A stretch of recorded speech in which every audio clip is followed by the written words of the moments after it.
क्या नाम है आपका? मेरा नाम नरेंद्र कुमार है। कहाँ के रहने वाले हो? मैं पंचकूला से बिलोंग करता हूँ। आपने डीएफओ के पास क्या एप्लीकेशन लगा रखी है? सर मैंने ज़मीन की समतल कराने के लिए परमिशन लेने के लिए माइनिंग वालों के लिए कराई ली है और ये माइनिंग 3 महीने से फाइल दी हुई है सर। कोई ये सुनवाई नहीं हो रही है फाइल पे और मैं चक्कर लगा लगा के थक गया हूँ जी। और ऑफिस में जाता हूँ तो कहते हैं अभी ऑफिस में नहीं आना, और कुर्सी पे बैठने के लिए बैठता हूँ तो कहते हैं कुर्सी पे नहीं बैठना, खड़े होके बात करो।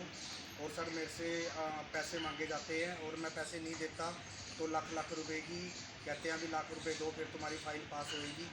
ये धर्मवीर फॉरेस्ट में है, कालका रेंज में इंस्पेक्टर, ये भी पैसे मांगता है और मेरा कोई काम नहीं होने दिया, इन्होंने पैसे नहीं दिए तो सर।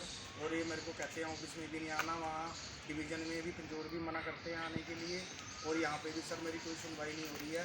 और मैं 3 महीने से परेशान हो गया हूँ उनके अब दफ्तरों के चक्कर काट के।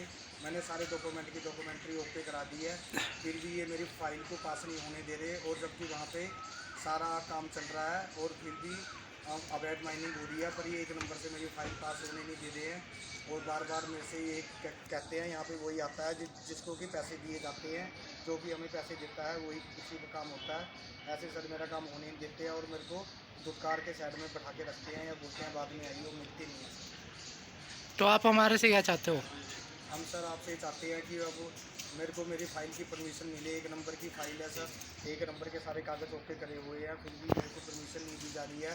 और बाकी सारी परमिशन गाड़ियाँ चल रही हैं 2 नंबर में, या कैसे मिट्टी गिरती है सर, उसके हिसाब से मेरा कोई काम नहीं हो रहा और सबके काम हो रहे हैं उस हिसाब से। और अब मेरे को 3 महीने हो गए हैं फ़ाइल के चक्कर काटते हुए, और मेरा करोड़ों का नुकसान हुआ है। जो मेरा काम चल रहा है वो काम हुआ नहीं है, तो उसका हर्जाना कौन देगा सर? मेरी 3 महीने से फ़ाइल पेंडिंग पड़ी हुई है। मिले तो उसने क्या कहा? डीएफओ ने सर, मैं जैसे डीएफओ के पास जाके चेयर पे बैठने लगा तो कहता है खड़े होकर बात करो, ऐसे बैठ के बात नहीं करनी है, खड़े होकर बताओ क्या हुआ है। मैंने कहा सर मेरी फाइल है ऐसे वो चल नहीं रही है। तो उसके बाद मैं डीएफओ साहब पे गया एक दिन, तो वो कहते मेरे ऐसे ऑफिस में नहीं आना है, जो भी होगा अभी बाहर से बात होगी, ऐसे आने की परमिशन नहीं है। और ठेकेदार वहाँ बैठे थे, उनसे सर मीटिंग चलती है और हमें बाहर निकाल दिया जाता है सर। तो आपसे किसी प्रकार की डिमांड की उसने?